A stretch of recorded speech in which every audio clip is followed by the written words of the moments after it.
Akala nyo si Nadine Lustre ang nagha-hiking, di ba? Pero plot twist, hindi siya si Nadine.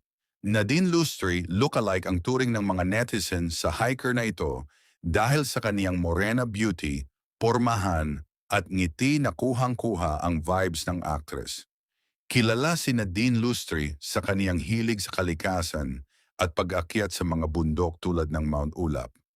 Dahil sa suot niyang floral bandana, black hiking top, at backpack na saktong-sakto sa outdoor aesthetic ng actress. Marami ang nalinlang sa unang tingin, maging ang anggulo ng kaniyang ngiti, aprobadong-aprobado para sa kaniyang look-alike identity.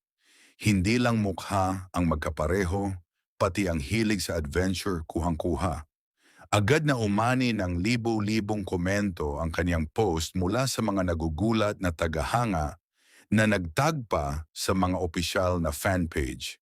Biro pa ng ilan, pwede na siyang isabak sa mga lookalike segment sa telebisyon dahil sa kaniyang natural na karisma.